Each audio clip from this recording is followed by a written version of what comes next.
economist, former principal advisor to the Planning Commission, former chief statistician, chairman of the Statistics Commission, a person who has made economic policy in various avatars. Dr. Sen, your first comment on Viral Acharya's choice? Excellent choice. I don't think they could have done better. Viral has not only knows his theory, he's actually done a lot of work on India as well. So, I think, particularly given this whole business of transiting to a less cash economy, you need somebody who understands finance and understands it well. And Viral, I think, is just the right person for the job. Okay. Dr. Sen, good afternoon. You know, if you read some of his earlier interviews, etc., he's of course co-authored a paper as well with former Governor Rajan, and he once called himself a poor man's Governor Rajan. So, in that context, do you get a sense that he could perhaps have the same kind of rules or systems in place as Governor Rajan had with respect to issues like inflation, interest rates, etc.? Well, as far as those are concerned, I think the point that was made regarding, Governor Patel's position on these issues, I don't think that's going to change one iota. But what will change is that the nature of monetary policy is going to be different. Because when you have virtual cash floating around, the way you think about money in the larger scheme of things will have to be very different from what we've experienced in the past. And I think Viral would possibly be even better than Raghuram Rajan. So if you can add more color to that, virtual cash, you mean more digital transactions. Can you elaborate? That is perhaps what we all need to understand. You see, the thing is that a lot of the new digital platforms work off escrow accounts through which transactions are routed. Yes. Now, in order for you to do any monetary policy, you must have some sense of how much is available in these escrow accounts, because that is a part of the monetary stock. Yes. And and this is something that you have to integrate into a monetary policy. So when we are talking about transmission of monetary policy, it's going to be a lot more muddy than what it used to be. No, I take your point, sir. I guess velocity of money in the wallets, which is what you're referring to, I guess the escrowed accounts, is perhaps going to be different. The money multiplier, the multiplier itself will be different. So all that need to be factored in? Yeah.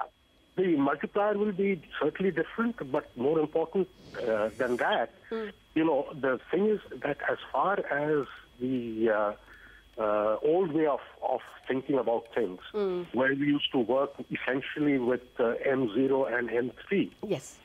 That's going to change. Okay. So, I don't know, we may have to invent a new M. Yes. I guess others have been on that path before us, so we have something to learn from, and maybe Viral will bring that to the table. So I wanted to ask you even about the banking sector's problems. That has, up until October, that was the big elephant in the room. Now it's not even a mouse. So, it will come back on the table after this cash crunch issues are behind us.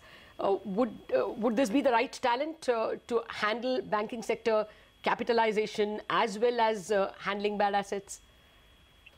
Well, as far as the banking sector issues are concerned, I think RBI already had people who were well versed in the issues. So I don't think that's much of a add-on in terms of Viral's contribution. But the important issue on the banking sector, where Viral, I think, will be able to weigh in, is that now when you think about the banking sector, its role as an intermediary in transactions is going to become less. Okay? Yeah. Now, but its role in providing the finance is going to increase. Now, when that happens, the kind of decisions that banks take in terms of the portfolio is going to change. And I at least have no sense of how that's going to play out. Okay. I mean, there are too many imponderables at the moment. But, somebody who has a better sense of this than I do, I think is needed. In fact, he has made some comments in the past that he is very pro a bad bank in order to clean up, the toxicity in the system, etc. But before we let you go, Dr. Sen, anything else, as per your expertise, what else do you think he could bring to the table now? Well, you see, what is quite likely to happen is that if there is a reduction in the general sort of confidence and faith in the currency, you could actually see other financial instruments being used essentially for exchange and transaction purposes. Okay? Like such as? The bills of exchange. Okay.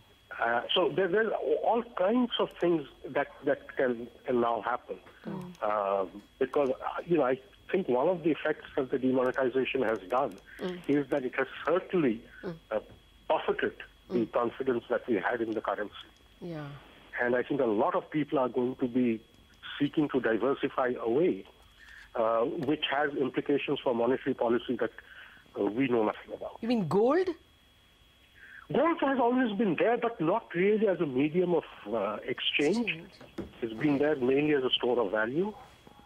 But I'm talking about short-term notes that are issued by companies. Okay. I mean, they have all the characteristics of legal tender. Currency. Okay. The Yeah. IOUs of banks. Okay. IOUs of Yeah. companies. Okay. Yeah, IOUs of companies. That is interesting.